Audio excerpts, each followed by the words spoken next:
현재 미국의 국가 부채가 37조 달러인데 이게 5경 원이 넘어요. 이자 비용이 연간 1조 달러를 넘는다 그럽니다. 지금 이 이자 비용으로 지급하는 게 국방비보다 높아요. 굉장히 부담스러운 건 맞습니다. 이렇게 어마어마한 국채가. 국채 부담을 줄이는 것 중에 지금 트럼프 대통령이 생각하는 게 스테이블 코인이거든요. 예. 근데 스테이블 코인이 본격적으로 더 늘어난다. 이렇게 되면은 미국 국채에 대한 수요가 굉장히 높아지겠죠. 그러면은 지금보다 미국 국채 금리가 낮아질 거고요. 이렇게 됨으로써 미국 재정 적자를 상당히 줄일 수가 있는 거거든요. 스테이블 코인으로 대표되는 달러 경제의 위상은 지금 상태를 충분히 유지하고도 남는다. 버블 붕괴가 올 수도 있다는 이야기가 이제 심심치 않게 들리고 있습니다. 현재 미국 경제에 대해서 어떻게 보고 계실까요? 지금 현재 뭐 버블이냐 아니냐 여기에 대해서는 뭐 전문가들도 의견이 좀 엇갈리죠. 연준하고 또 미 행정부하고의 마찰도 있고, 저는 뭐 미국 같은 경우는 지금 현재 약간 버블이 있을 수도 있다고 보지만 그렇다고 해서 그 갑작스러운 붕괴는 그렇게까지는 안 갈 거로 봅니다.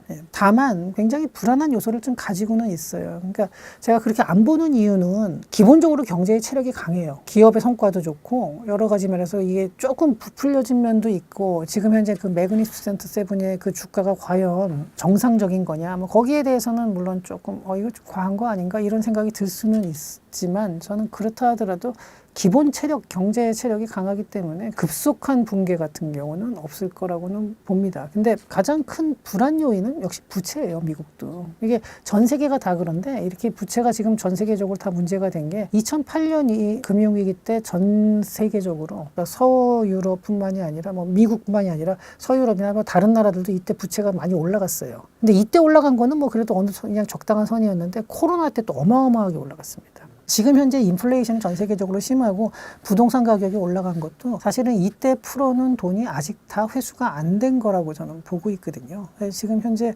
물론 그 이후에 여러 가지 이유가 있었습니다. 뭐 전쟁도 있었고, 그래서 에너지 가격 올라간 거, 뭐 그다음에 농사 문제, 뭐 여러 가지가 있었는데 이것도 굉장히 큰 원인 중에 하나였다라고 보고 있고요. 근데 어쨌든 이 미국의 부채가 2000년대 초반에 한 60% 정도였거든요. 이게 이제 금융위기 때 거의 100%까지 굉장히 많이 올라왔죠. 근데 이 코로나 때 또 100%도 사실 거의 간당간당하게 꽉 차 있는 거였는데, 금융위기 이후에 버냉키가 그 자기가 나중에 이제 회고록 비슷하게 책을 썼는데 거기서도 그 이후에 이제 다시 좀 긴축을 해가지고 통화량을 잡았어야 된다. 그래서 서서히 잡기 시작하고 있는 와중에 코로나가 터진 거예요. 그래서 이게 충분히 통화량을 갖다가 줄여내지 못한 상태에서 코로나가 오면서 이게 120%를 넘겨버렸습니다. 그러니까 정말로 위험해진 거죠. 그런데 물론 미국은 기축통화국이기 때문에 그 위험하다는 게 다른 나라가 느끼는 위험함에 비해서는 그 정도가 좀 적은 건 맞죠. 근데 아무리 그렇다 그래도 현재 미국의 국가 부채가 37조 달러인데 이게 5경 원이 넘어요.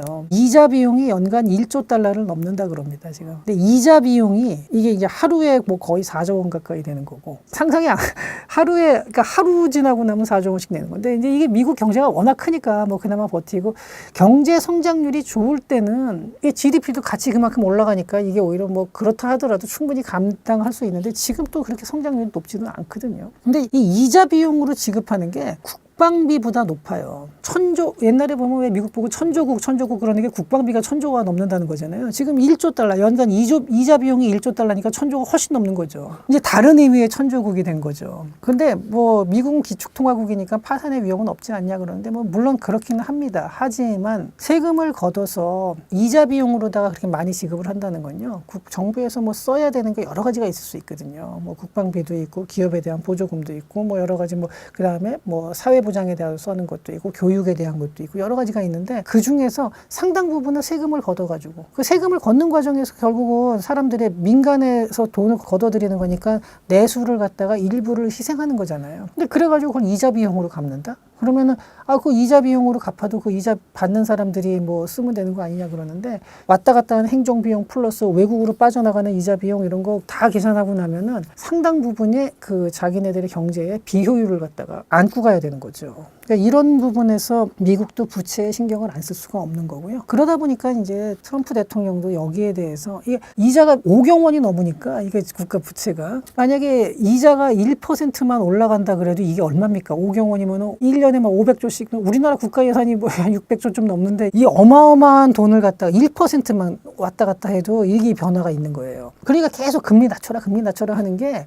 뭐 고용을 증가시키고 이런 것도 있는데, 하나는 이 국채 때문에 그런 것도 있습니다. 두 가지 가지가 맞물려져 있는 겁니다. 지금 미국 같은 경우도 국채 부담이라는 거는 상당히 굉장히 부담스러운 건 맞습니다. 이렇게 어마어마한 국채가. 아무래도 이제 그러다 보니까 이 부채를 줄이기 위해서 스캇 베센트 재무장관이 2028년까지 재정 적자를 GDP의 3% 이내로 감축하겠다 이렇게 이제 공언을 했습니다. 근데 이거 하려면은요, 1조 3천억 달러를 줄여야 되는데 이거는 이게 정부 지출 중에 재량 지출하고 의무 지출이 있어요. 의무 지출은 반드시 나가는 거예요. 근데 뭐 공무원 월급이라든지 아니면은 연금이라든지 뭐 이런 것들은 의무 지출이어서 정부가 재량으로 줄일 수가 없는데 재량으로 줄일 수 있는 게 이제 뭐 사회복지 비용이라든지 교육비라든지 뭐 기업 보조금 뭐 이런 것들이거든요. 근데 지금 1조 3천억 달러를 줄이려 그러면요. 이거 뭐 건강보험이라든가 이런 의무 지출을 건드릴 수밖에 없어요. 재량 지출 줄이는 걸로는 불가능해요. 국방비도 재량 지출인데 재량 지출이라 하더라도 국방비를 그럼 전혀 안 쓸 수는 없잖아요. 어느 정도 써야 되는 거거든요. 그러니까 그런 거 해가 저런 거 다 해서 이 스캇 베센트가 말한 3% 이내를 맞추기 위해서는 재량 지출 조정 가지고는 불가능하다는 거예요.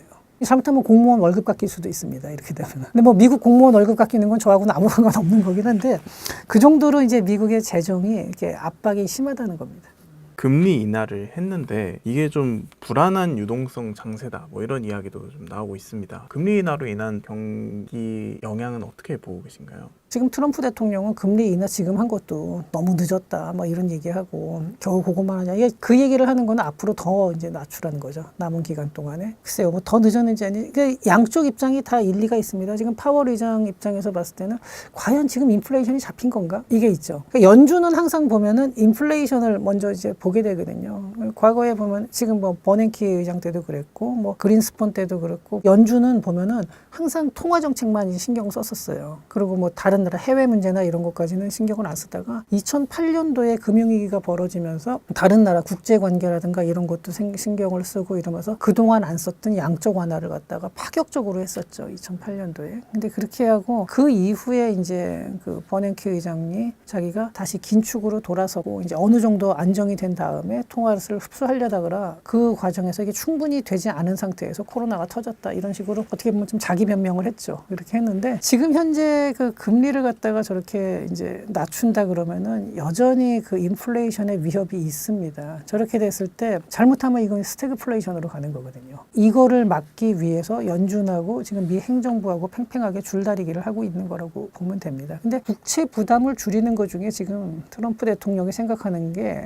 스테이블 코인이거든요. 예. 근데 스테이블 코인이 이제 작년 US 테더하고 USDC 같은 게 있죠. 근데 제일 그 두 개가 제일 큰데 US 테더 한 군데서 작년에 사들인 미국 국채가 그러니까 여러분들 뭐 잘 아시겠지만 스테이블 코인은 발행을 하려고 그러면은 이게 여러 종류가 있어요. 그래가지고 뭐 금을 사두고 금만큼 할 수도 있고 아니면 미국 현금을 살 수도 있고 뭐 하지만 주로 제일 많이 쓰는 게 미국 국채죠. 미국 국채를 이제 사들여서 그러니까 사들인 것보다 적은 액수를 발행하죠. 보통 스테이블 코인을. 근데 작년에 US 테더가 사들인 미국 국채가 독일 정부가 사들인 미국 국채보다 양이 많습니다. 굉장히 많죠. 그리고 오히려 중국 같은 경우는 미국 국채 매입을 줄여나가고 있는데 이 스테이블 코인 발행사들에서 미국 국채를 사면서 이제 미국 국채에 대한 수요를 맞추고 있는 거거든요. 근데 스테이블 코인이 본격적으로 더 늘어난다. 지금 정도가 아니라 여러 군데서 스테이블 코인을 발행하면서 스테이블 코인 활용량이 더 지금보다 뭐 당연히 더 늘어나겠죠. 걸로 앞으로 예상이 되고요. 지금 정도가 아니라 뭐 지금의 10배, 20배가 될지 그건 알 수가 없는 건데 어마어마한 양이 늘어날 텐데 이렇게 되면은 미국 국채에 대한 수요가 굉장히 높아지겠죠. 그러면은 지금보다 미국 국채 금리가 낮아질 거고요. 이렇게 됨으로써 미국 재정 적자를 상당히 줄일 수가 있는 거거든요. 이 스테이블 코인을 지금 이렇게 적극적으로 트럼프 행정부에서 밀고 있는 거는 뭐 여러 가지가 이유가 있겠지만 그중에 미국 국채를 부담을 좀 완화시키겠다라는 이유도 아마 속에 깔려 있을 겁니다. 그리고 이거를 뭐 모를 리가 없으니까요. 그래서 이 스테이블 코인 관련돼서는 이제 앞으로도 계속 갈 거고요. 또 어떤 분들은 그런 얘기를 해요. 스테이블 코인을 발행하게 되면 역시 지금 현재 압도적인 발행량 한 70% 정도가 US 테더거든요. 테더 위주로 가는 거 아니냐, 승자 독식으로 가는 거 아니냐 이렇게 말하는 분도 있는데 저는 뭐 꼭 그렇게는 보지는 않는 게 각 기업마다 예컨대 뭐 애플 아니면 아마존 이런 데서 자기네들 자체적인 스테이블 코인을 발행해서 자기네 플랫폼 안에 쓸 때 더 혜택을 준다 그러면 또 거기선 또 그게 쓰일 수가 있는 거거든요. 그리고 카드, 우리가 크레딧 카드 생각해 보면요. 이것도 승자 독식으로 갈 수 있을 것 같지만 비자도 있고 아멕스도 있고 아니면 특정 회사에서만 쓰는 자기네들의 기프트 카드가 또 그게 쓰일 수도 있는 거거든요. 이 코인으로 간다 그러면은 여기서는 혜택을 소액으로 주면서 그게 쌓이게끔 만드는 과정이 굉장히 편해요. 지금처럼 이렇게 우리가 플라스틱 카드 쓰는 것보다 굉장히 거래를 하는 것, 파생 상품이나 이렇게 다양하게 나올 수가 있기 때문에 저는 스테이블 코인은 용도에 따라서 굉장히 좀 다양한 게 살아남고, 물론 이제 전체적으로 크게 움직이는 거는 역시 테더하고 DC 두 개가 뭐 전체적으로는 크겠지만 주요 플랫폼 기업마다 아마 좀 스테이블 코인을 많이 발행할 거고, 이게 많아지면요 미국 국채도 지금보다는 훨씬 더 편안하게 갈 수가 있을 거예요. 그래서 사실 미국이 국채 가지고 저렇게 막 떠드는 거는 이해는 가는데, 맞기는 맞는데 약간의 그 과장도 있다라는 생각은 듭니다. 뭐 전체가 완전히 과장이라는 거는 아닌데 약간은 과장된 면도 있지 않나, 이 생각도 듭니다. 많은 사람들이 스테이블 코인 미래를 얘기하면서 스테이블 코인 규모가 점점 커지고 사용량이 늘어나면 각 나라의 통화 발권력이 약해지는 것이 아니냐, 뭐 이런 우려도 많이 커지고 있죠. 있는데 예, 충분히 그렇게 생각할 수가 있죠. 예, 이게 가지고 스테이블 코인의 사용량이 늘어나면은 아무래도 국제 거래에서 뭐 송금이라든지 개인의 송금도 말할 것도 없고요. 기업 간의 송금, 그리고 기업 내부에, 근데 뭐 우리나라에 있는 어떤 회사가 미국의 자회사를 가지고 있다, 이런 게 지금도 돈이 왔다 갔다 하잖아요. 스위프트망을 떠나가지고 스테이블 코인으로다가 서로 송금을 한다 그러면은 수수료 굉장히 싸고 빨라요. 편리하고. 이렇게 되면은 법정 화폐의 그 사용량이 줄어드니까 아무래도 그 통화의 힘이 전체적으로 다 떨어지죠. 그래서 달러 패권이 약화된다, 이런 말을 많이 합니다. 그 워런 버핏도 한번 그런 얘기를 했었죠. 그래가지고 은퇴하면서 그 은퇴 회견에서, 주주총회에서 이제 사실상 은퇴한다라고 선언을 했죠. 그러면서 현재 그 미국의 재정 적자가 이렇게 장기적으로 지속될 수 없다라는 걸 굉장히 강조를 했어요. 그러면서 재정의 건전성 확보가 중요하다. 통화 발행과 이 재정 적자가 이게 점점 이제 큰 문제가 되면서 달러의 신뢰가 약화되고, 이렇게 되면 재정 정책의 통제가 이제 재정 정책 자체가 통제 불능까지 갈 거다. 그래서 달러 가치가 붕괴될 가능성이 있다. 이렇게 이제 말씀을 하셨는데, 이분은 이제 아무래도 좀 전통적인 시각을 가지고 있는 분이고, 사실 암호화폐 시장엔 투자를 거의 안 했죠. 근데 그럼에도 불구하고 워낙 투자 쪽에서는 이제 거물이고 그러다 영향력이 있다 보니까 이게 크게 보도가 되면서 정말로 뭐 달러가 붕괴하는 거 아니냐, 이런 얘기를 하는 분들도 있는데, 법정 화폐 달러의 그 지위는 지금보다 약화될 가능성이 있지만 저는 달러 경제권이라는 것 자체는 오히려 더 강해질 거라고 봅니다. 달러 경제의 위상은, 그러니까 종이로 된 달러의 위상은 떨어질 수 있어도 달러 경제라는 거, 경제권. 왜냐하면요, 스테이블 코인이 그렇게 활성화되잖아요. 커진다 그러면은 뭘 기준으로 하느냐. 지금 미국 국채예요. 이게 쉽게 바뀔 리가 없거든요. 대체할 만한 게 뭐 가지고 대체하겠냐, 뭐 금으로 하겠냐. 하기엔 금은 너무 양이 희소하고, 그러다 보니까 저는 달러, 법정 화폐가 전반적으로 위상이 조금 떨어지는데, 그렇다고 없어질 수는 없어요.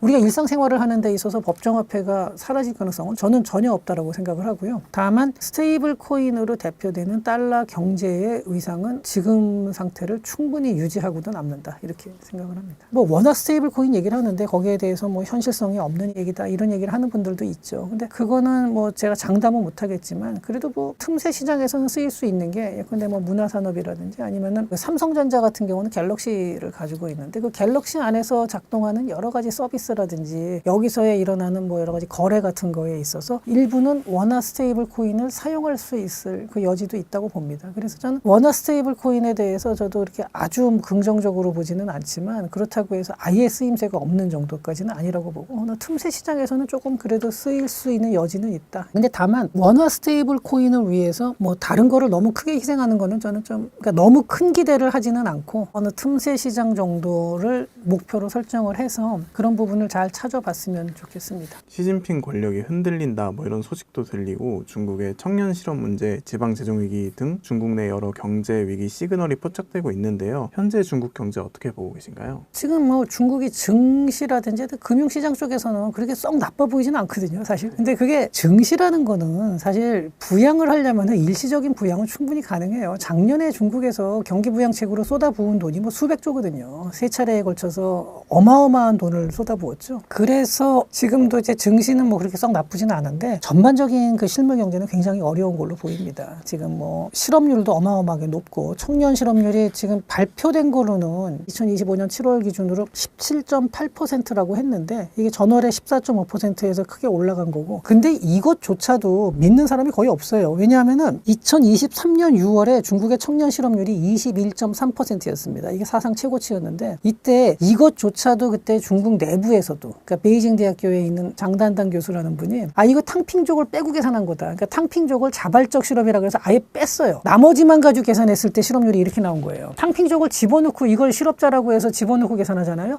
거의 50%였어요. 근데 이러고 나니까 중국에서 통계 발표를 이제 멈췄어요. 그리고 멈추고 안 하다가 갑자기 이걸 쭉 안 하다가 2025년 3월 달에 다시 발표했는데 실업률이 16.5%래요. 근데 과연 2023년 6월부터 2025년 3월 사이에 실업률이 이렇게 뚝 떨어진다. 21.3에서 16.5로 뚝 떨어진다. 이거를 믿을 수 있는 사람이 있냐는 거죠. 근데 이게 16.5%로 억지로 낮춰놨는데 다시 17.8%로 올라갔다. 그러니까 이게 정말 심각한 거죠. 그리고 중국도 이게 보면은 지역별로 굉장히 큰 차이가 나요. 또 지방정부 같은 경우는 이제 2선, 3선급 도시로 가면 더 어려워지고요. 전반적인 생산자 물가지수가 지난 6월에 3.6% 하락, 7월에도 3.6% 하락해서 2년 만에 가장 크게 하락을 했고, 소비자 물가지수는 6월 달엔 0.1% 상승을 했는데 그동안 쭉 마이너스 가다가 5개월 만에 조금 0.1% 올라온 거였고요. 그 다음 베이징 사무실의 임대료가 30% 하락했고 공실률이 18%라고 하는데, 이게 이렇게 보면은 물가 내려가면 좋은 거 아니냐? 물론 좋죠. 근데 그게 원인이 뭔지를 봐야 되는데, 생산성이 증가한다든지 뭔가 다른 데서 물가 하락 요인이 있었느냐, 그게 아니고 그냥 경기가 안 좋아서 나타나는 현상이라는 거예요. 그러니까 디플레이션이라는 거죠. 아까 실업률은 이렇게 높고 그러다 보니까 실물 경제가 이제 굉장히 안 좋아진 게 물가로 드러나는 수준까지 온 거다. 금융시장이라든지 뭐 이런 거랑은 또 조금 별개로 가고는 있어요. 근데 그런 식으로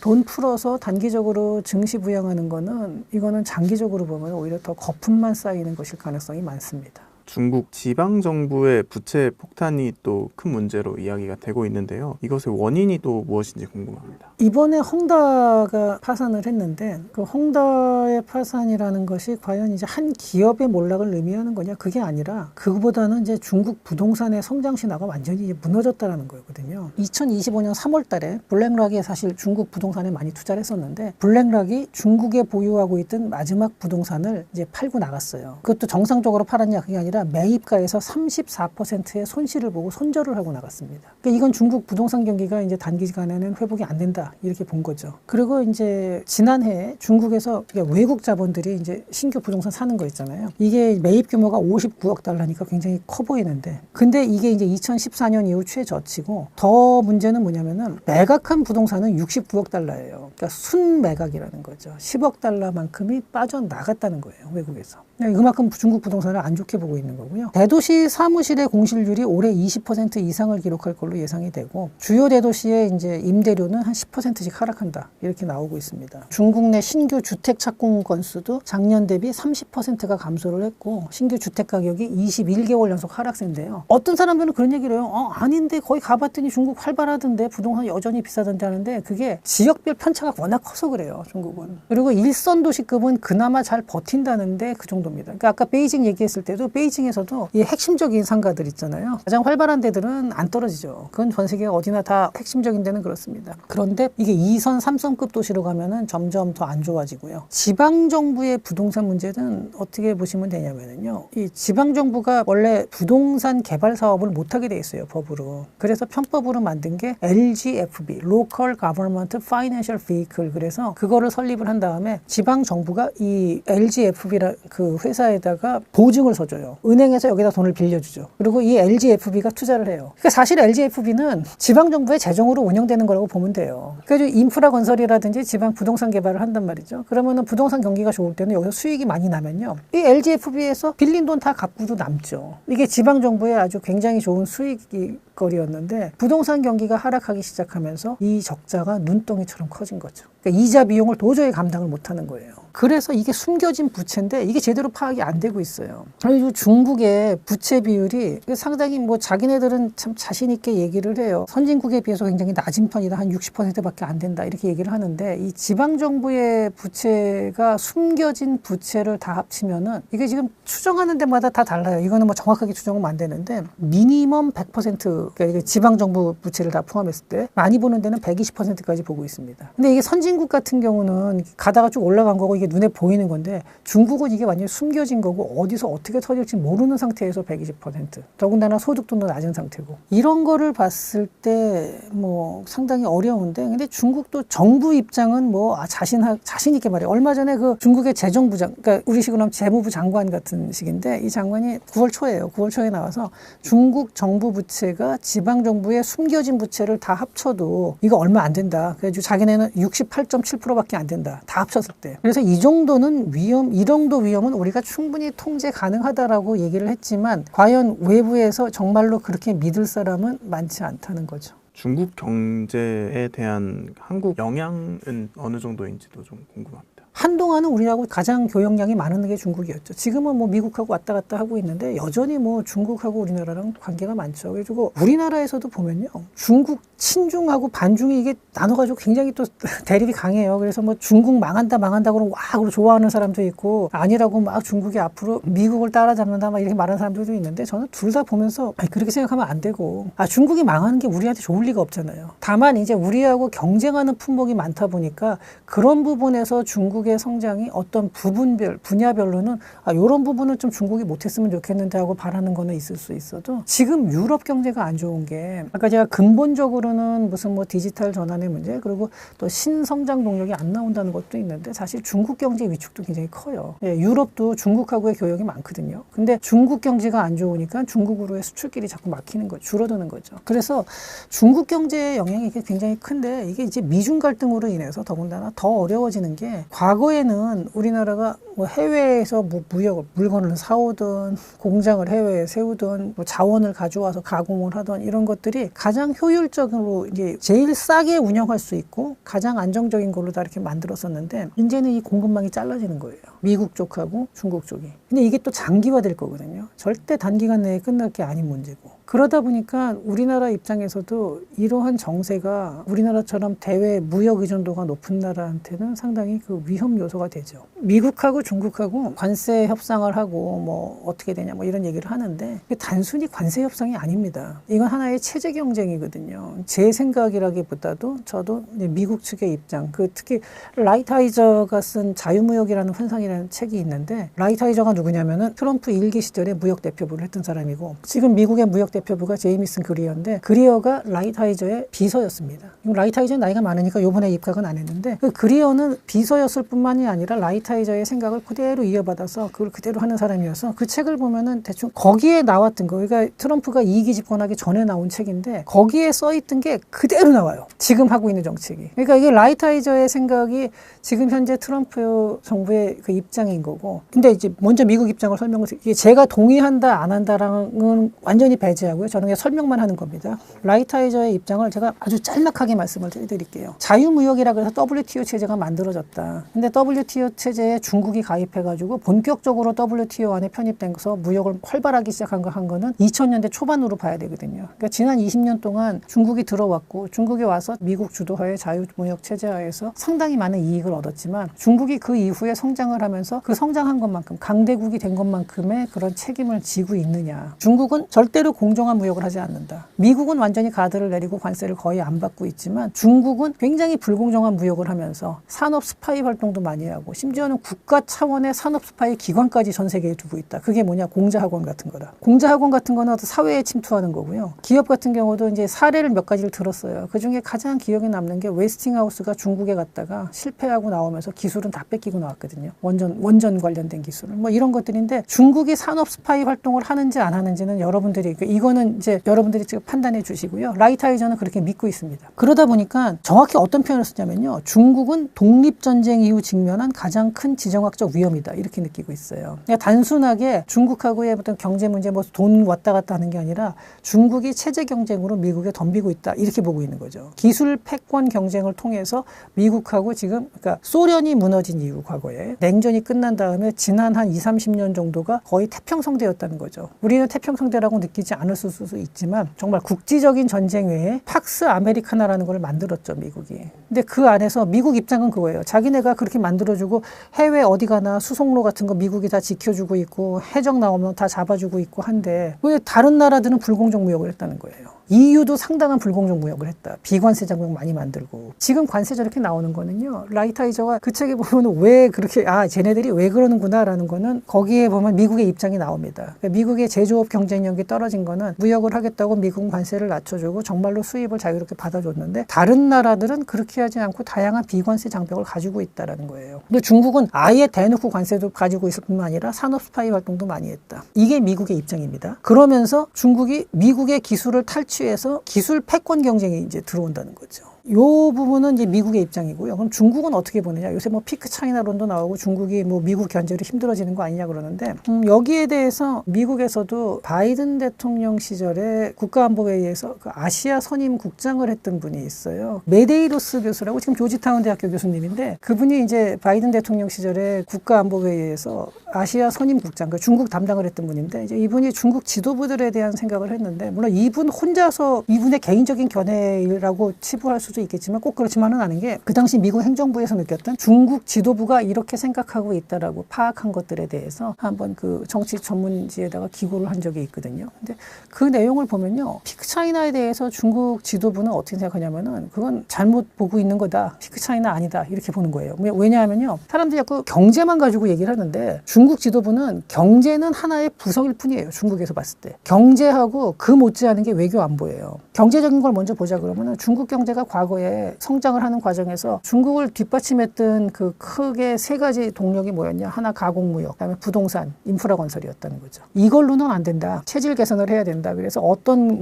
모델을 세우냐면 지금의 미국식 소비 문화가 아니라 과거의 독일, 한 60년대나 70년대까지의 독일. 그래서 첨단 기술에 기반한 제조 강국. 이거를 이제 지향을 한다. 그래서 중국 정부에서 돈을 잔뜩 들여가지고 첨단 기술, AI, 우주항공, 그다음에 양자 컴퓨터 이런 것들. 그다음에 심지어는 친환경 기술까지도 중국에서 엄청나게 투자를 하고 있는 거예요. 그리고 실제로 그중에서 일부는 성과를 상당히 내고 있기도 하죠. 그러니까 중국 지도부 같은 경우는 AI도 그렇고 양자 컴퓨터, 양자 기술도 그렇고 이제는 우리도 이 정도 기술을 가지고 왔다. 지금 현재 중국 경제가 실물 경제가 안 좋고 뭐 어쩌고 얘기를 하지만 그거는 일시적인 성장통이라고 보고 있어요. 그러니까 경제의 체질을 전환하는 과정에서 나타나는 성장통인 거지 저거는 그렇게 대단한 게 아니다. 그러니까 자기네 계획대로 가고 있다. 그 다음에 또 하나 외교안보. 외교안보에서는 중국의 체제라는 것이 이제 현재 사람들이 글로벌 스탠다드 그러는데 그거는 서구식 니네식 얘기다. 그게 왜 정답이냐 하는 거예요. 그거에 못지않게 우리 중국도 중국 나름대로의 좋은 체제를 가지고 있다는 거죠. 그게 뭐냐? 자기네가 과거부터 가지고 왔던 공산주의 중에서도 약간 변형된 중국식 공산주의인데 자본주의하고 일부도 결합돼 있고 자기네들식으로 하는 유교적 막시즘 뭐 이렇게 얘기를 해요.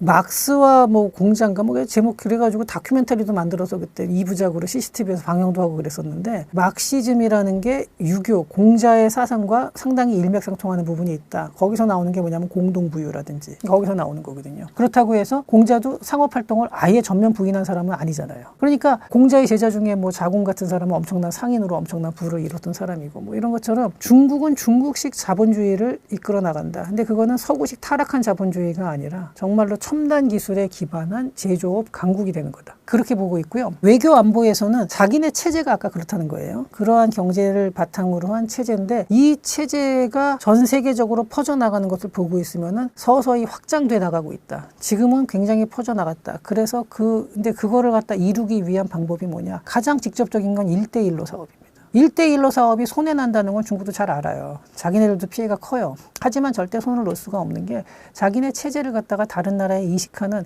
가장 지금 현재는 좋은 방법이라는 거죠. 그 다음에 두 번째로는 브릭스 확대죠. 약간 반서방 정서를 가지고 있는 나라들을 끌어모으고 있는 거예요. 그 중국은 이건 성공적으로 잘 돼가고 있다. 이렇게 느끼는 거예요. 피크 차이나론에 대해서 중국은 정말 그거는 이제 중국 지도부들은 그렇게 생각을 안 하고 자기네들은 그런 식으로 이제 생각을 하고 있다는 거죠. 그래서 이건 계획대로 가고 있다. 근데 이렇게까지 생각을 하는 이유가 아까 제가 말씀드렸듯이 지금 현재 중국의 그 지도부가 뭐 시진핑 주석도 그렇지만 자기 아버지 세대가 직접 국공내전을 겪었고 과거에 일본한테 시달렸고 아편 전쟁 이후로 서구 세력한테 시달렸던 그 피해 의식이 굉장해요. 그래서 그들의 사상, 그들의 체제라는 거에 대한 반감이 굉장히 강하죠. 이런 것들이 결집이 된 상태에서 현재 중국의 체제, 자기네들이 추구하는 체제가 나오는 거거든요. 미국의 아까 라이트하이저의 그 책에 나오는 내용하고 미국은 중국을 전략적 경쟁자로 보면서 가장 큰 위협이라고 느끼는 거고 중국은 미국식 체제를 꺾을 만한 새로운 체제를 우리가 전 세계에 전파하고 있다고 생각을 하고 있는 거예요. 이 둘의 충돌이기 때문에 이거는 단순하게 그냥 뭐 관세가 돈 가지고 싸운다 이게 아닙니다. 그 이상의 그걸 넘어서는 체제 경쟁을 하고 있는 상황이에요. 그러니까 우리나라 같은 경우는 지금 이 상황을 정확히 인식을 하고서 봐야 되는 거지 어느 쪽을 그러고 딱 편든다 이런 거는 아닐 테지만 물론 과거에 미국하고 소련하고 냉전을 할 때도 서로 교류는 했거든요. 무역도 하고 뭐 그런 것처럼 어느 정도에 있겠지만 지금과 같이는 못한다는 거예요. 지금보다는 경제의 비효율성이 높아질 수밖에 없어요. 옛날에는 경제적 효율성만 따지면 되지만 지금은 안보를 통해서 이 공급망의 안정성까지 같이 봐야 되기 때문에 과거보다는 조금 더 비싸더라도 안전한 거를 찾는 거죠. 안전과 비용의 경계를 찾는 거죠. 그래서 우리나라도 지금 현재 이런 그 세계적인 변화하는 정세라는 게 굉장히 참 어려운 상황에 있는 것은 분명합니다. 그리고 그럼에도 불구하고 우리나라는 미국하고 중국하고 뭐 1대1로 싸울 정도로 그렇게 뭐 힘이 있는 건 아니지만 우리도 가지고 있는 힘들이 몇 가지가 있어요. 왜 이런 거 얘기할 때 초크 포인트라는 말을 써요. 상대의 목을 조른다라는 자기의 무기인데 그럼 우리나라도 뭐 제조업 강국이잖아요. 그래서 미국이 보기에 자기네 공급망에 들어와서 대중국 포위망을 짤 수 있는 나라 중에 제조 능력이 있는 나라가 일본, 한국, 독일, 뭐 대만 이런 정도예요. 그러니까 우리한테 조선에 더 협력을 미국 군함을 만드는데 그 중국한테 만들어 달라고 그럴 리는 없잖아요. 그거 할 수 있는 나라 한국밖에 없네 이렇게 되는 거죠. 그리고 반도체, 뭐 배터리, 뭐 이 외에도 사실 우리나라가 가지고 있는 여러 가지 그 무기들이 있습니다. 그리고 앞으로도 더 만들어 나가야 되고요. 이제는 국가 전략도 이런 초크 포인트에다가 또 더 투자를 해줘야 되는 거고요. 우리나라가 또 어렵긴 하지만 또 한편으로는 중국하고 우리하고 겹치는 게 많았거든요. 지금 우리가 얘기한 거 다 중국과 겹치는 거예요. 반도체, 배터리, 조선 전부 다. 뭐 국방은 좀 다르지만 뭐 방위산업은 방위산업도 우리나라가 상당히 또 강점이 있죠. 근데 이 중국이 북미 시장으로 들어오는 길이 지금은 상당히 또 막히기 때문에 또 이런 부분에서 우리가 반사 이익을 보는 거죠. 어려운 거는 맞는데 이 어려운 와중에서도 기회 요인도 어느 정도 있는 거고 어려움을 갖다가 최소화할 수 있도록 좀 노력을 해야 되고 우리의 초크 포인트를 좀 더 강화할 수 있는 방법이 뭔지 이것도 한번 이제 더 깊게 고민을 해봐야겠죠. 요즘 좀 코스피가 연일 신고가를 치면서 좋은 흐름 보이고 있는데 환율은 여전히 높고 가계부채 상황은 한계까지 왔다고 합니다. 현재 우리나라 경제를 설명해 주신다면 어떻게 보고 계신가요? 글쎄, 주식은 제가 아까 중국 얘기할 때도 말씀드렸다시피 그 주가라는 거는 뭐 일시적인 부양도 되는데 그게 주가가 올라가는 게 근본적으로 기업의 실적이 좋아진다든지 기업 환경이 좋아진다든지 뭔가 새로운 동력이 나타났을 때 좋아지면은 그거는 진짜인데 이게 이제 어떤 유동성의 증가라든가 이런 걸로 좋아지는 거는 사실 저는 조금 단기적인 걸로 보고 있고요. 오히려 그런 것이 약간 부담으로 작용할 수도 있어요. 거품이 돼서. 물론 이제 주가가 올랐다는 것 자체는 그건 좋은 일인데 맹신하기는 좀 어렵고요. 저는 우리나라 경제가 약간 활력을 이제 과거보다는 잃어가고 있는 게 아닌가. 물론 우리나라 경제가 그래도 선진국 중에서 뭐 새로운 산업도 계속 나오고 있는 거는 맞습니다. 아까 유럽 쪽을 보다 보면은 유럽에 비해서는 훨씬 그 다양한 산업들이 있고 우리도 나름대로 경쟁력 있는 산업들이 많이 있긴 한데 과거만큼 활력은 조금 떨어지고 있다. 이런 생각이 들어요. 제가 그런 거를 많이 느끼는 게 우리나라도 뭐 우버가 있긴 있는데 우리나라 우버는 그냥 택시예요. 그냥. 근데 지금 해외 공항에 가보면은 다 공항에서 우버 택시 타잖아요. 우리나라 공항에서는 어떤가요? 안 그렇잖아요. 우리나라가 원래 IT 강국이고 얼리 어답터 기질이 강한 나라거든요. 근데 이걸 다른 나라보다 뒤졌다. 저는 동남아 국가고 어디 가나 지금 다 우버가 택시 공항 가면은 외국인들도 와서 다 타고 그러는데 우리나라만 그게 잘 안 되고 있고요. 그다음에 우리나라가 IT가 굉장히 발전해 있고요. 그러니까 의사들의 수준이 굉장히 높습니다. 특히 한 2000년대쯤부터 시작해서 우리나라 아주 우수한 인재들이 의대에 많이 갔기 때문에 지금 논문들도 굉장히 좋은 논문들이 많이 나오는데 IT가 발달해 있고 의료 이 기술이 이렇게 좋은데 스마트 헬스는 없어요. 이런 걸 보면서 우리나라도 이제 역량에 비해서 활력이 떨어지고 있다. 저는 이 부분이 참 가장 큰 어려움으로 보고요. 인구 구조로 봤을 때 우리나라도 한 이제 20, 30년 더 지나고 나면은 재정의 건전성이 아직까지 괜찮아 보이지만요. 우리나라 한 세대 지나보세요. 유럽하고 비슷해져요. 고령화가 되면 될수록 그 비용이 어마어마하게 들어가고요. 우리나라도 뭐 이미 초고령 사회다 이런 얘기를 하는데 그거 잘못 알고 있는 게 초고령 사회여도요. 고령자, 65세 넘어가면 고령자라고 하잖아요. 전기 고령층과 후기 고령층이 있습니다. 후기 고령층은 75세 이상인데 의료비라든지 여러 가지 비용이 많이 들어가는 거는요. 후기 고령층부터 예요. 우리나라는 초고령 사회지만 초고령 사회 중에서 전기 고령층의 비중이 굉장히 높은 초고령 사회입니다. 그러니까 사실상 아직까지는 비용이 본격적으로 안 들어갔고요. 그 다음에 연금이 우리나라에 처음 도입된 게 89년이에요. 그러니까 지금 연금을 받는 사람들은요. 30대나 40대 돼서 연금을 내기 시작한 사람들이 많아요. 그러니까 얼마 안 받아요. 89년도에 25살이었던 사람이 65년생입니다. 그러면은 그 사람들은 사회 초년생 시절부터 연금을 냈기 때문에 지금 연금을 받는 사람보다 훨씬 많이 받아가요. 그러니까 이 재정의 건전성이라는 게 지금 봤을 때는 우리나라 괜찮아 보이죠. 하지만 이거 한 세대 지나서 제 자식 세대가 지금 제 나이 됐을 때는요. 우리나라도 유럽 국가들 지금 뭐 GDP 대비 부채 비율에 허덕이는 그런 나라들처럼 될 가능성이 굉장히 높습니다. 저는 그래서 항상 생각하는 게 내 자식 세대한테 부담을 주고 짐을 지워주는 세대는 되지 말았으면 좋겠습니다. 조금씩만 양보를 했으면 좋겠어요. 많이도 필요 없고요. 정말 조금만 양보해도 돼요. 그러니까 연금을 일본 같은 경우 거시경제 슬라이드를 쓰는데 워낙 거기는 오래전부터 있어가지고 어쩔 수 없이 이제 쓰게 됐는데 이게 뭐냐면은 출생 증가율하고 경제 성장률이 뭐 얼마 이하일 경우에 이렇게 구간을 만들어요. 그래가지고 그걸에 못 미치면은 연금의 0.5%를 삭감한다 이런 식으로. 근데 1%라는 게 연금을 100만 원 받는 사람이 한 달에 10,000원 덜 받는 거거든요. 그게 뭐 작다면 작고 크다면 클 수 있는데 그리고 또 하나 문제는 이제 그 액수를 떠나서 그 원래 법적으로 주기로 한 거에 대한 어떤 형평성의 문제라든가 이런 문제도 당연히 있습니다만 1%만 적게 받아도요. 그 연금 고가를 갖다가 정말 10년 이상 늦출 수 있어요. 그래서 저는 이런 부분들은 제 세대, 저도 이제 뭐 사실 이제 조금 있으면 연금을 받게 되는 세대인데 저희 세대에서 정말 많이도 말고 0.5% 뭐 아니면 소득에 따라서 하든지 뭐 1%든 뭐 이런 식으로 조금씩만 뭐 그런 부분 양보를 한다든지 아니면 꼭 연금 문제만 제가 국한해서 말씀드리는 게 아니라 후세대한테 너무 큰 짐을 지워지지 않고 경제의 활력을 계속 살려줄 수 있는 이러한 식으로 좀 우리도 뭔가 개혁을 해나가야 되고 사회적 타협이 필요한데 이게 물론 당연히 어렵죠. 뭐 말처럼 뭐 쉬우면 진작했죠. 뭐 어려우니까 못한 거는 저도 알겠습니다만 이제는 그런 정치적 이념이라든가 이런 걸 다 떠나서 한번 아까 그 네덜란드나 덴마크 같은 그런 사회적 타협도 우리가 본격적으로 지금부터 이제 좀 준비를 해야 되는 거 아닌가 싶습니다. 그게 아니면은 자칫하면은 지금 프랑스나 영국처럼 정말 더 힘들어지는 거죠. 병이 더 깊어진 다음에 치료하려고 그러면은 그만큼 더 희생을 많이 치러야 되는 거니까 지금부터라도 조금씩만 서로 세대 간에 약간씩만 좀 양보를 했으면 좋겠어요. 정치권에서 자꾸 파퓰리즘 경쟁으로 빠지지 않고 좀 이렇게 된다면은 우리나라가 아직은 저는 늦지 않았다고 봅니다. 그래도 굉장히 좋은 그 제조업 경쟁력을 이렇게까지 오랫동안 그 소득이 이렇게 높아지는데도 유지한 나라가 거의 없어요. 우리나라도 뭐 너무 비관적으로만 볼 건 아닌데 다만 저는 약간 이제 우려스러운 면이 있으니까 그런 부분은 우리가 지금 유럽 사례를 보면서 그걸 좀 반면교사로 삼고 잘 되는 나라 사례 있으면은 잘 되는 나라 거를 배워야 되는 거고 잘 안 되는 나라 거 있으면 그것도 분석을 해야 돼요.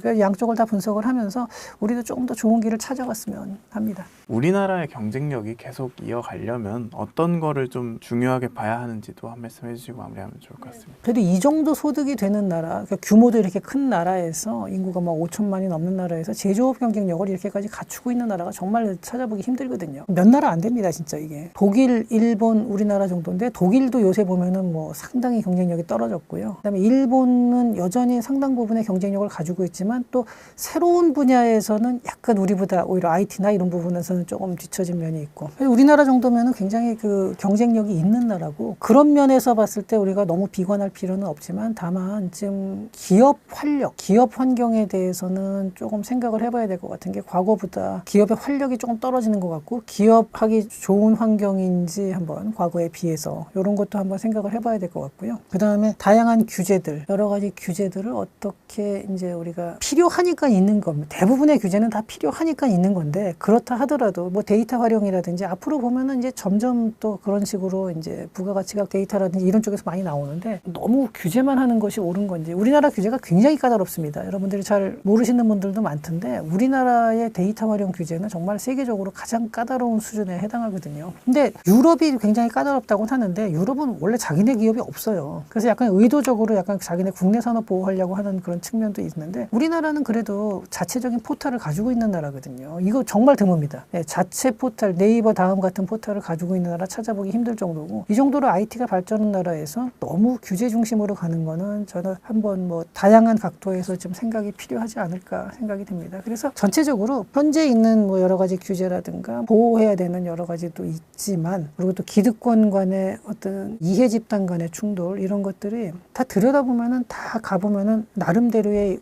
그 이유도 있고 또 양쪽 입장이 다 이유가 있다 하더라도 전체적으로 새로운 성장 동력이 나올 때 그거를 제약하지 않는, 그거를 억제하지 않는 선에서 좀 규제 개혁이 이루어졌으면 합니다. 그래야지 새로운 동력이 생기고 결국은 성장이 꼭 필요할 뿐만 아니라 가장 좋은 복지는 일자리거든요. 그렇다고 해서 이게 뭐 복지가 일자리 하위 개념이란 뜻은 절대 아닙니다. 그러니까 사회 안전망이라는 건 굉장히 중요한 거지만 그러면서도 자꾸 성장해 나가야지 또 그거를 사회 안전망도 더 강화할 수 있는 거니까요. 좀 이런 부분으로 해서 좀 사회의 역동성을 갖다가 과거와 같은 역동성을 좀 유지할 수 있도록 다 같이 좀 노력을 했으면 좋겠습니다. 현재 프랑스 부채 상황이 심각하다고 하는데 어느 정도 수준인지 설명 부탁드리겠습니다. 이제 사실 프랑스는 굉장히 강국이죠. 제가 어렸을 때 보면은 뭐 아주 대표적인 부자 나라고 우리가 항상 부러워했던 나라들입니다. 사실 프랑스, 영국, 독일 뭐 다 그런데 요즘 들어서 프랑스의 재정 상황을 보면 정말 좀 심각하긴 합니다. 현재 프랑스의 부채가 3조 3천억 유로인데 이게 우리나라 돈으로 하면 5,400조 원이 넘죠. 근데 우리나라 부채가 1,000조 원 조금 넘는 수준이니까 한 5배 정도 되거든요. 5배 이상이죠. 근데 뭐 경제 규모 차이가 있다 하더라도 이 정도면 굉장히 크고요. 이게 GDP 대비 비율로 보면은 GDP의 114%를 이미 넘어갔습니다. 네, 그리고 지금 이자 비용만 해도 530억 유로가 나와서 이게 연으로 따지면은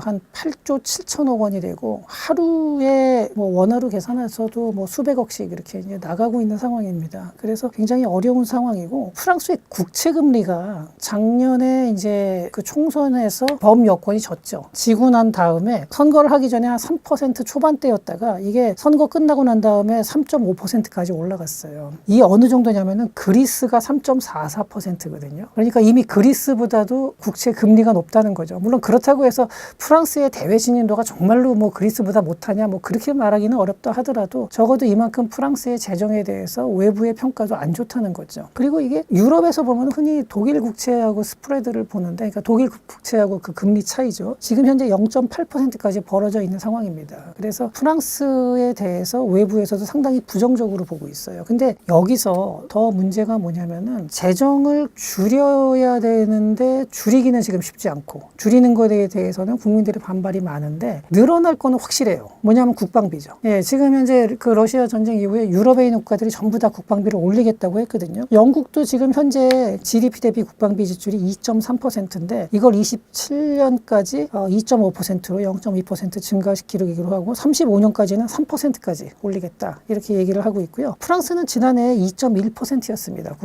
국방비 지출이요. 그러니까 GDP 대비로. 근데 이걸 2035년까지는 5%까지 확대하겠다. 사실 프랑스 사람들도 이 러시아에 대한 공포가 상당히 있거든요. 그러니까 서로 공포를 느껴요. 러시아는 서유럽에 대해서 상당히 공포감을 느끼고 또 서유럽 국가들은 러시아에 대해서 공포감을 느끼는데 지금은 러시아가 한동안 교착 상태에 있다가 지금 러시아가 전에 조지아 점령하고 사실상 위성 국가로 만들고 그 다음에 지금 우크라이나하고 전쟁을 하고 있으면서 자꾸 올게 되니까 지금 제일 위협을 크게 느끼는 건 폴란드고 근데 폴란드만 느끼는 게 아니라 뭐 독일, 프랑스, 영국 모두 다 느끼고 있죠. 그래서 이게 국방비는 확실히 늘려야 돼요. 그런데 지금 이 상황에서 과연 줄이는 거는 안 보이고 늘어야 되는 거는 뭐 거의 확실한 거고 이렇게 된 상황이니까 여기서 더더욱 어렵고 아마 이런 과정에서 이제 바이루 총리가 좀 어떻게 보면 승부수를 던진 거였죠. 재정 긴축안. 그래가지고 정치적 모험을 했는데 뭐 프랑스 언론에서는 뭐 정치적 모험이 아니라 정치적 자살이다 이런 말까지도 그러니까 통과가 안 되고 불신임이 국회에서 당연히 불신임 될 거를 뻔히 알면서도 한번 말하자면 옥새를 쳤다 이렇게 보면 될 수 있을 겁니다.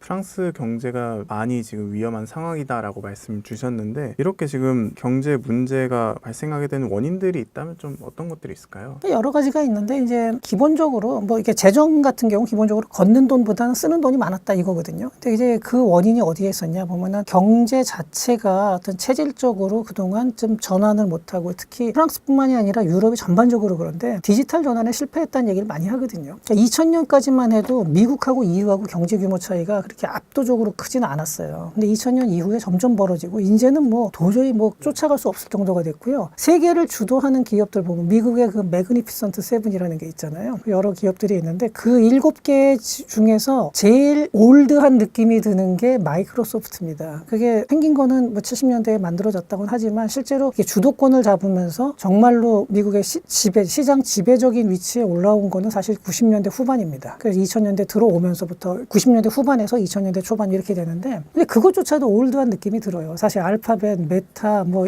이런 데랑 뭐 테슬라 이런 거랑 비교해보면 상당히 오래됐다는 드는데 과연 그럼 유럽에서 그렇게 2000년대 이후에 두각을 나타낸 기업이 몇 개나 있나 보면은 뭐 없는 건 아닙니다. 그런데 아스트라제네카 있고 그다음에 프랑스에도 미스트라 AI가 있고 뭐 몇 가지가 있죠. 노보디스크라든지 몇 개 있긴 한데 보면 별로 없어요. 유럽을 대표하는 기업 그래가지고 프랑스에서 지금 시총 1위가 그 루이비통 회사잖아요.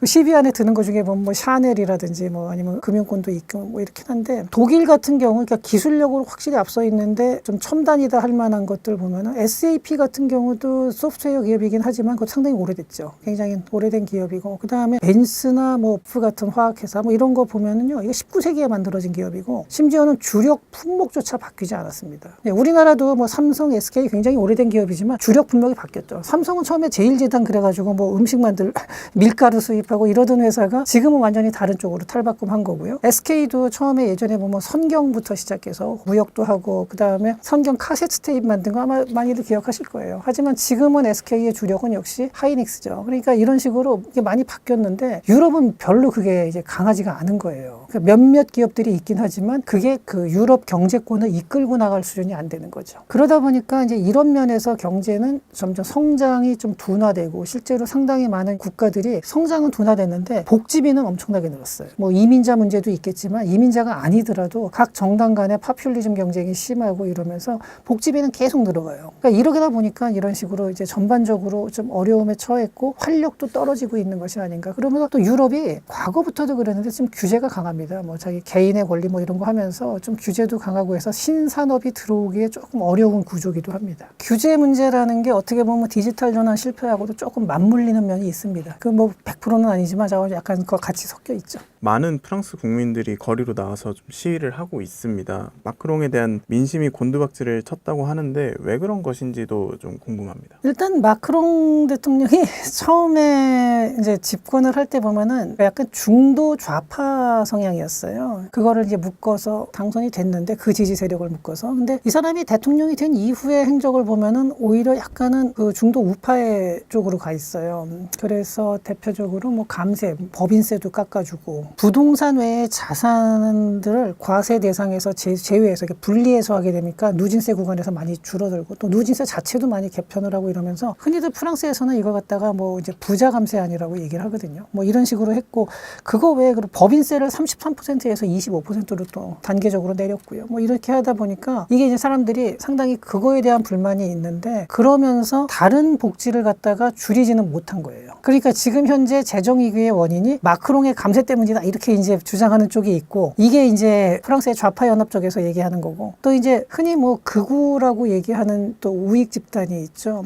대표적으로 국민연합의 그 르펜 대표로 하는 그쪽이 있는데 이 국민연합 쪽에서는 그게 아니라 이민자들이 늘어나면서 복지 부담이 늘었다. 그러니까 같은 현상을 두고 양쪽에서 다르게 얘기를 해요. 지금 현재 프랑스뿐만이 아니라 유럽에 이런 나라들이 상당히 많은데 지금 범여권이 그 앙상블이라는 그 대충 중도 계열의 연합인데 여기가 여당이거든요. 근데 이것도 그 안에도 당이 많아요. 뭐 여러 개가 있고. 그 다음에 이제 좌파 연합이 신민중전선이에요. 이거 NFP라 그러죠. 근데 여기서도 굉장히 또 여러 당이 묶여 있어요. 그러니까 하나의 정당이 아닙니다. 그 중에서 이제 가장 대표적인 게 그 굴복하지 않는 프랑스라는 LFI라고 부르는데 거기가 가장 중심이 돼 있고요. 또 이 국민연합 쪽은 또 국민연합대로 있고 이렇게 돼 있는데 이번에 감세안이 나왔을 때 보면은 자꾸 극우라는 표현이 저는 이게 맞는지 모르겠어요. 그러니까 극단적인 민족주의 성향을 띠고 있다는 거는 맞는데 경제 정책을 보면 오히려 좌쪽에 가까워요. 파퓰리즘 같이 뭐 복지 늘려야 된다. 복지 예산 줄이는 거는 결사반대. 그러니까 좌하고 우하고 똑같은 경제 정책이 나오고 있어요. 그러니까 그런 거 보면은 극우라는 우라기보다는 저는 그냥 강성 민족주의 정당 이렇게 보는 게 맞을 것 같거든요. 이거 우라고 보기는 어려운 게 왜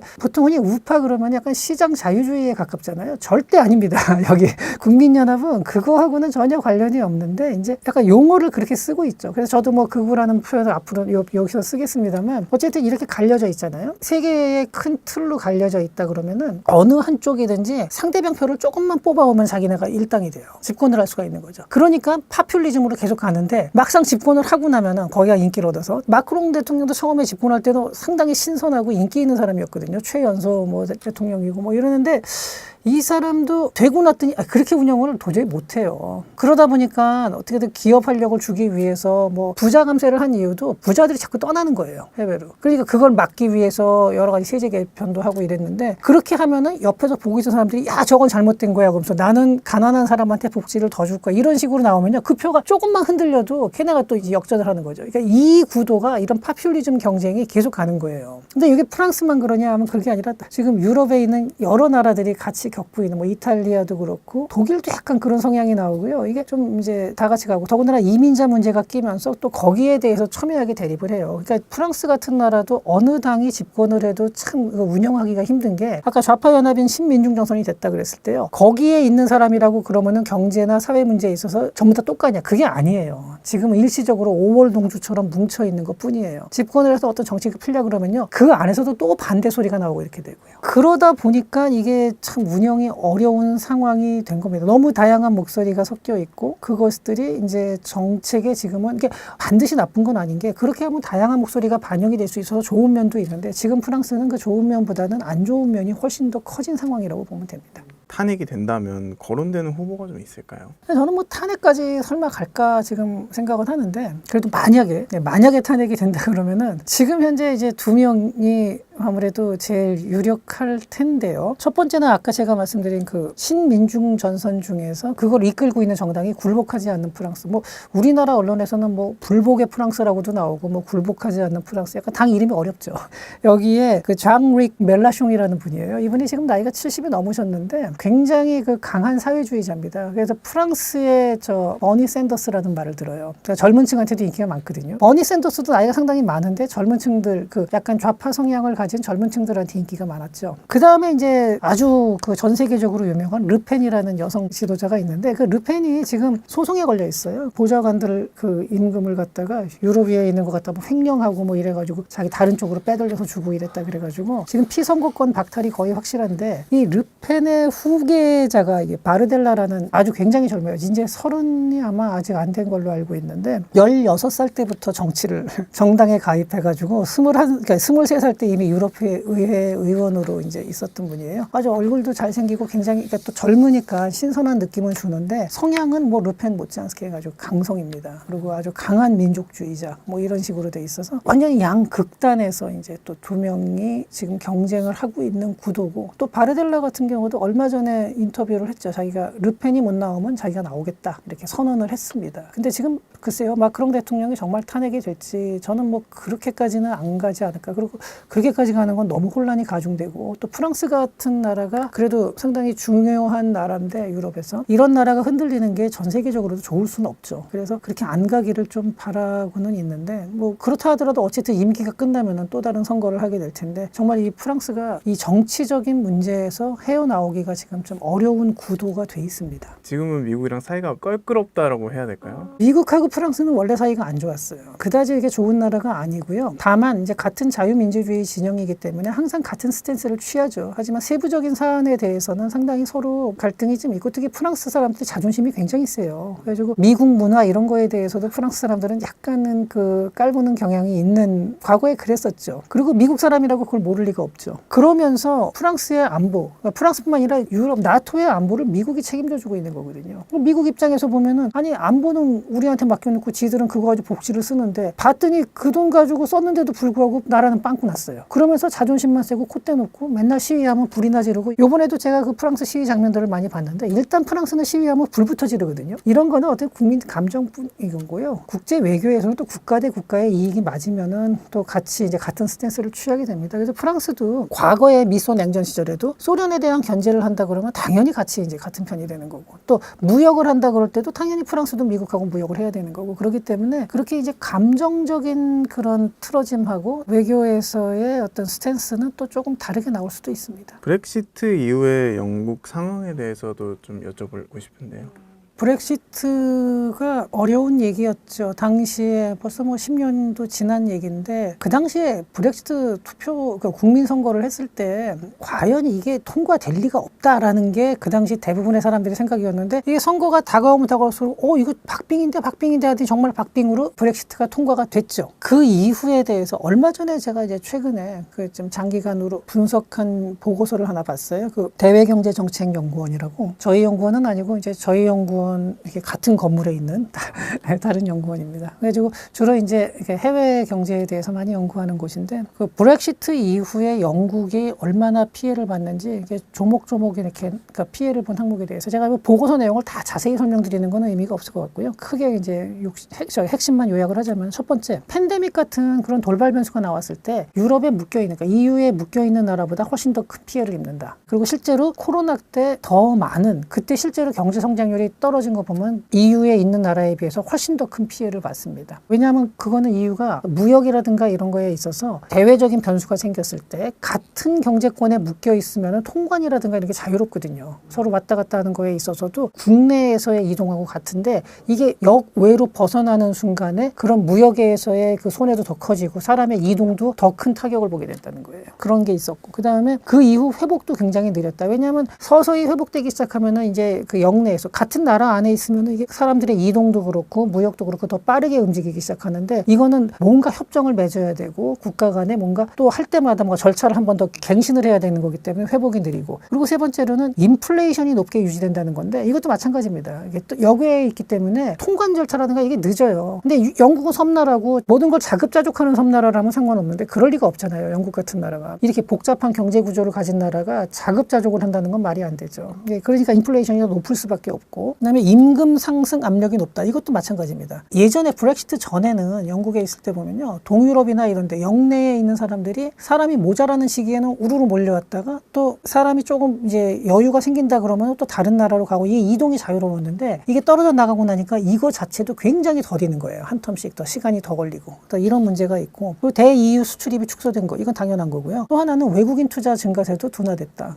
이거는 금융 쪽에서도 마찬가지예요. 영국에서 나오는 금융 상품이 EU 안에 있을 때는요. 영국에서 뭘 한다 하나 그러면 다른 나라 해도 되는 거예요. EU에. 근데 지금은 시장이 금융 감독 자체가 EU하고 영국하고 떨어져 있는 거예요. 그러니까 뭐 금융 상품 같은 영국이 금융이 굉장히 발달한 나라인데 이 영국에서 이 잘못하면 EU의 전체에서 영국의 금융이라는 게 그 지위가 과거보다는 아무래도 약화될 수밖에 없는 거죠. 그러니까 이런 여러 가지 때문에 브렉시트 이후에 약간 수입 가격하고 뭐 통관 행정 비용도 증가했고 그 EU의 노동자들의 그 그렇다고 해서 그러면은 노동자가 그럼 감소했으면은 동유럽 노동자 감소했으면 영국 내에서 노동이 늘어나는 거 아니냐? 그렇지가 않은 게 주로 인도나 파키스탄 쪽에서 또 많이 몰려와요. 그러면은 이 사람들은 영내에 있는 것보다 더 이제 좀 불리한 조건은 뭐냐면 영내에 있으면은요 이동이 자유로워요. 그래서 들어왔다가도 이게 사람이 조금 이제는 뭐 사람이 그렇게 덜 필요한데 그러면은 이 사람들이 또 슬금슬금 딴 데로 가요. 다른 지역으로. 근데 인도나 파키스탄 뭐 중국 쪽에서 왔다 그러면 눌러 앉아버리는 거죠. 그러니까 이것도 그 사람들 그리고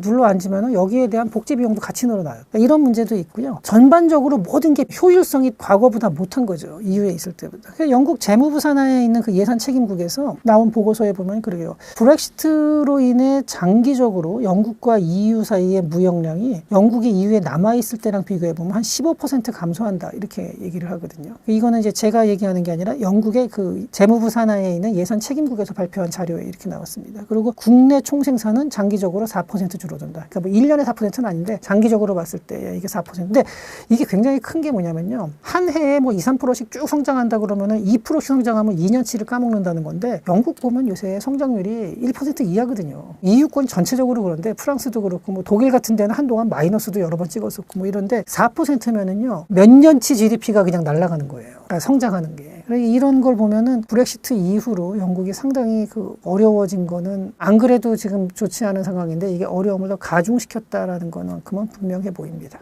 이런 어려움을 겪는 거를 영국 일반 서민들도 좀 체감할 수준인가요, 지금은? 그렇다고 지금 보도가 됐어요. 저도 제가 영국에 직접 가보지는 않았지만 지금 보도되는 내용을 보면은 상당히 그런 얘기, 해보면 유니세프에서 음식 주고 그리고 길거리에 와서 노숙하는 아이들의 숫자도 굉장히 증가하고 있다고 하는데 정말 제가 직접 가서 본 게 아니라서 이게 믿을 수가 없는데 그렇다고 거짓말일 리는 없는 거고요. 물론 유니세프 같은 단체는 약간 과장하긴 해요. 자기네가 이렇게 예산도 따야 되니까 우리가 영국에 이만큼 지원했다라고 막 하는데 약간 과장된 걸 수도 있다고는 하지만 지금 영국 상황이 상당히 어렵다라는 거는 확실한 게 프랑스도 그렇거든요. 지금 길거리에서 노숙하는 아동들이 엄청나게 많이 늘었어요. 근데 영국도 마찬가지일 수밖에 없는 게 GDP 성장은 굉장히 둔화돼 있거든요. 근데 그런 상황에서 인플레이션은 또 굉장히 높아요. 전체적인 전 국민의 삶의 질이 떨어지는 상황이거든요. 이제 그러다 보니까 이런 문제가 또 생기고 영국은 그리고 또 음식을 식량의 상당 부분을 수입에 의존하거든요. 근데 그런 상황이다 보니까 영국에서는 이런 일이 더 이제 심각하게 받아들여지는 거죠. 전체적으로 요새 에그플레이션이란 말 한동안 많이 썼죠. 음식 그쪽이 원인이 돼서 인플레이션이 발생하는 걸 에그리플레이션이라고 하는데 이런 거에 타격을 가장 많이 보는 나라는 음식물을 이제 수입하는 나라죠. 곡물을. 영국이 가장 대표적인 국가고요. 그러다 보니까 영국에서 아마 이런 식으로 더 피부에 와닿게 느껴지는 것 같아요. 근데 이제 브렉시트를 그러면은 이럴 때 보면은 그때는 사람들이 이렇게 바보 같았나 이 생각을 하는데 그게 찬성한 사람들을 보면요. 그 찬성했던 이유랑 이런 걸 한번 생각을 해봐야 돼요. 그게 복합적으로 지금까지도 좀 영향을 주고 있는데 사실 브렉시트를 처음에 찬성했던 사람들 보면은 주로 특징이 어떠냐면요. 저학력 그리고 농어촌 지역, 그러니까 좀 대도시보다는 좀 중소도시 내지는 농어촌 지역에 사는 사람들이 많았고 그다음에 노년층이 많았어요. 근데 이 사람들이 왜 그럼 찬성을 많이 했느냐? 첫째는 EU 회원국 출신의 외국인 노동자, 그러니까 동유럽이나 이런 데에 들어오면 자기의 일자리를 위협한다 이 생각을 했던 거죠. 그래서 이 사람들이 이제 좀 덜 오게 됐다고 해서 자기네들이 가서 그 일을 싼 임금을 받고 일을 하느냐 그렇지가 않았다는 거죠. 다른 외국인으로 대체됐기 때문에 좀 잘못된 결정이었던 건 맞고 그다음에 또 하나는 이렇게 외국인 이민자가 오면 국가 재정에 부담이 된다. 요 주장도 있었어요. 또 하나는 이 EU가 되면은 EU에 분담금을 내잖아요. 국가별로. 그래서 EU에서 또 보조금을 국가별로 주는데 영국이 내는 분담금이 수혜금보다 훨씬 적어요. 이거는 2014년 그러니까 탈퇴하기 직전에 보면요. 영국이 141억 유로를 분담금을 냈고요. 이때 받은 수혜금은 71억 유로. 그러니까 절반밖에 못 받았습니다. 그러니까 여기에 대한 좀 불만도 있었죠. 그다음에 EU에서 벗어나서 국가의 의사를 스스로 결정하자는 주장. 이거는 이제 좀 노년층이 많은데 이게 뭐냐면은 과거의 대영 제국의 영광을 그 향수를 아직도 가지고 있는 사실 지금의 노년층도 이미 대영 제국이 무너진 다음이긴 한데 적어도 자기 아버지 세대한테 들은 얘기가 있거든요. 그리고 그걸 자기가 직접 겪질 않았어도 직접 겪은 사람한테 또 얘기를 들었고 저거를 쫓아가야 돼라는 생각이 아직까지도 조금 남아있는 노년층들이 있어요. 이게 제가 나중에 중국 얘기를 할 때도 얘기하겠지만 현재 중국의 지도부가 태자당 세력 그 시대 사람들이 그 자기 아버지 세대의 생각을 그대로 좀 물려받는 경우가 있거든요. 근데 이게 영국에서도 좀 이런 게 있어요. 그래가지고 이게 이제 고령층들이 상당히 반 EU 정서가 강합니다. 문제는 고령층들이 투표 성향이 또 높아요. 이때 이제 그 국민 투표를 할 때도 이 레퍼런덤에서 고령층의 투표율이 90%를 넘었어요. 그러니까 이게 정말로 전 국민이 봤을 때 사실은 이게 브렉시트를 원하지 않는 사람이 더 많았을 수도 있습니다만 적어도 선거 결과, 투표 결과에서는 브렉시트가 아주 근소한 차이로 승리를 한 거죠. 근데 지금 요즘에 나오는 설문조사 보니까 이때 2015년에 그 국민투표에서는 탈퇴가 51.9%, 잔류가 48.1%였으니까 이게 한 4% 차이였거든요. 근데 지금은 얼마 전에 2025년도 5월이죠. 얼마 전에 한 거 보니까 브렉시트를 잘했다라고 말한 사람이 32%고 잘못했다라고 말한 사람이 56%가 나오더라고요. 설문조사에서. 이런 거 보면 지금은 브렉시트에 투표 찬성해놓고서 후회하는 사람도 많다는 얘기죠. 상당히 많은 사람들이 아이고 내가 잘못 선택했네 이렇게 생각을 하고 있는 거죠. 영국이 EU 재가입이 가능한지도 좀 궁금합니다. 장기적으로는 저는 재가입이 될 수 있다고 보는데 그게 그 장기라는 게 엄청난 장기고 저는 한 5년에서 10년 안에는 불가능하다라고 봅니다. 왜냐하면은 일단 영국 내에서도 그래요. 자기네가 지금 다시 재가입한다 그러면은 지금은 이제 와서 아유 후회한다 그러지만 자 재가입합시다 그래서 우리 분담금 얼마 더 내야 되고 뭐 이렇게 쭉 얘기를 하잖아요. 그러면은 아이씨 그거 해야 돼? 이렇게 되는 거죠. 그럼 뭐가 바뀌고 뭐 또 외국인 뭐 동유럽에서 또 누가 오고 뭐 이런 거 쭉 하면 그렇게까지 해야 되나? 이렇게 또 이제 막상 그런 거 있죠. 왜 우리가 집에 있다가 아 이사 가고 싶다 여기 괜히 이사 왔어 빨리 가야 되는데 하다가 딱 갈 때 됐을 때 아이씨 이것도 여기 떠나려면 뭐 비용 더 들고 이제 약간 이렇게 되는 거랑 비슷한 거가 있고요. 영국 내에서도 지금 상당히 뭐 스펙트럼이 또 달라요. 가입을 하는데 그러면은 뭐 어떤 조건으로 가입하느냐 이제 구체적인 안이 나와야 되거든요. EU하고 협상을 해가지고 그럴 경우에 하나하나의 협상안에 대해서 과연 사람들이 얼마나 다 찬성을 할 수 있느냐 또 이런 문제가 있고요. 무조건적으로 나는 반드시 찬성한다 뭐 이런 사람들이 많으면은 그러면은 영국 내에서는 찬성 쪽으로 해서 EU하고 협상을 하기가 편해집니다. 하지만 그게 지금 정도 가지고는 쉽지 않고요. 이보다 좀 더 올라가야 될 것 같고 또 하나는 EU 입장에서 그래요. 영국이 지연이 나갔어요. 들어올 때 그러면은 아니 무슨 여기가 저기 무슨 뭐 설렁탕 집도 아니고 뭐 나가고 싶으면 나가고 들어오고 싶으면 들어오는 거냐 그게 아니거든요. 다시 들어온다 그러면 들어오는 거에 대한 또 조건을 제시할 거예요. 아마 과거보다 까다롭게 할 가능성이 많죠. 그렇게 안 하면은 다른 나라 요새 보면요 프랑스에서도 지금 EU 탈퇴하자는 얘기가 나와요. 물론 다수는 아닌데 프렉시트라 그래가지고 우리도 나갈래 뭐 이런 얘기하는 세력이 점점 커지고 있어요. 요즘 들어서 뭐 아직까지는 그게 뭐 뒤흔들 정도까지는 아니지만 그런 식으로 했다 그럼 마음에 안 들면 나갔다가 다시 들어올게 뭐 이런 식으로 이렇게 되면 운영이 안 되거든요. 그러니까 EU에서도 받아들일 때 상당히 아마 까다로운 조건을 제시할 겁니다. 그래서 양쪽에 그런 거를 봤을 때 단기간에는 어렵고 근데 장기적으로는 서로가 서로를 필요로 하기 때문에 뭔가를 하겠죠. 그래서 지금 현재 영국하고 EU하고 그 무역 협정을 맺어놓은 상태예요.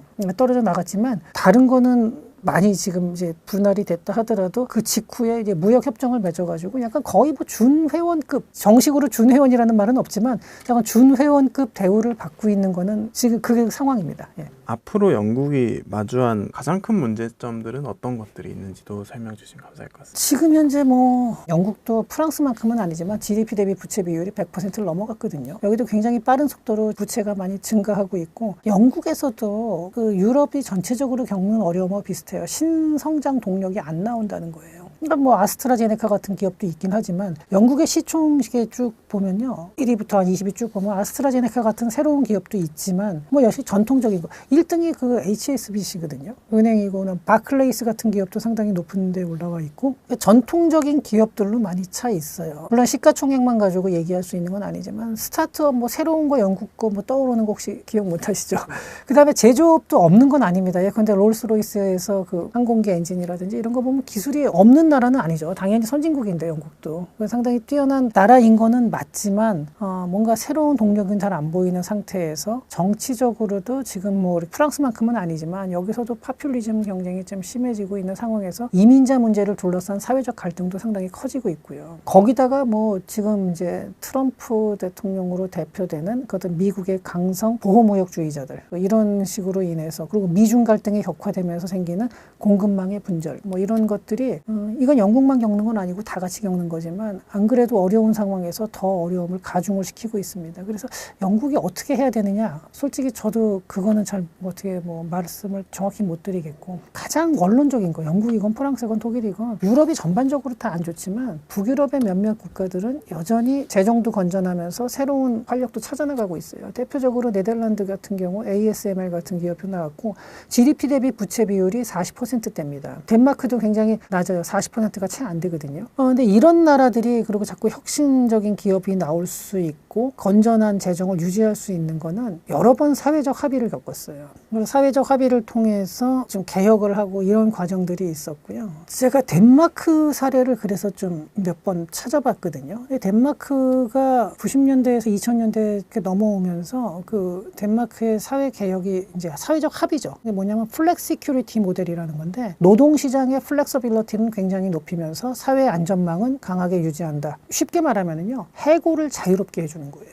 대신에 실직됐을 경우에 사회 안전망은 또 상당히 높은 수준으로 강화를 해주고 이 사람들을 재교육시켜서 다시 고용을 할 수 있게 했는데 이게 뭐 나라마다 다 다를 수 있는데 덴마크에서는 굉장히 성공적이었던 게 해고를 자유롭게 했더니 고용이 늘어났어요. 아무래도 고용하기 쉬워지니까. 그리고 기업에서는 그래도 계속 생산성이 좋은 사람들을 더 뽑게 되고 이 사람들은 해고된 기간 동안에 실업수당을 받으면서 재교육을 통해서 다시 또 이제 인적 자원을 충원해서 또 다시 고용이 되고 이게 선순환이 이루어졌거든요. 이게 모든 나라에서 다 통한다라고 말은 하긴 어렵겠지만 적어도 덴마크에서는 이런 것들이 성공을 했는데 그리고 또 네덜란드 같은 경우는 지금 GDP 대비 부채 비율이 46%인가 제가 아마 그 정도 되는 걸로 알고 있는데 지금 네덜란드도 국방비를 늘리기로 했거든요. 그러면은 지금 특수 상황이니까 국방비 늘리는 거는 조금 더 국채를 발행하면 되지 않냐 생각하는데 네덜란드는 그렇게 하진 않고 교육 관련된 예산의 일부를 삭감하고 그 삭감한 거에 대해서 국방비를 늘려요. 이걸 국민들이 수용을 합니다. 덴마크도 그래요. 그런 플렉시큐리티 모델을 국민들이 수용을 한 거거든요.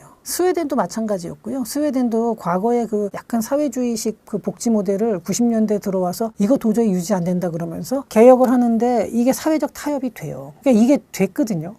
저는 그 나라 모형을 우리나라에 그대로 가져온다고 했을 때 그 나라마다 다 이게 다르기 때문에 그걸 그대로 쓸 수는 없겠지만 요거를 그 타협하는 과정이라든지 이게 어떻게 됐는지에 대한 분석은 좀 해봐야 될 텐데 우리나라도 지금 갈등이 심해지고 있고 지금 제가 프랑스하고 영국 얘기를 하면서 참 암담하다는 얘기를 하는데 과연 우리나라는 그럼 앞으로 안 그럴지 저는 이것도 한번 생각을 해봐야 제가 이 유럽 쪽을 얘기를 보는 거는 이게 안 좋다라고 그냥 끝내는 게 아니라 이걸 가지고 반면교사를 삼아야 된다는 거거든요. 그래서 반면교사를 찾으려고 그럼 잘 된 데는 어딘가 봤는데 보니까 그래도 네덜란드, 덴마크, 뭐 핀란드 이런 나라들은 이렇게까지 안 가고 뭐 핀란드는 조금 다릅니다만 제가 네덜란드나 덴마크 이렇게 보고 있으면은 이게 과연 어떻게 가능했을까? 그 다음에 그 과정을 우리가 100% 다 가져올 수는 없지만 우리가 수용할 수 있는 부분은 여기서 어떤 부분인가? 이런 거에 대한 논의는 어떤 뭐 정치적 이념이나 이런 걸 떠나서 한번 같이 좀 얘기를 해봤으면 좋겠는데 잘 안 되고 있어서 조금 아쉽습니다. 우리도 시간이 많지 않거든요. 그러니까 빨리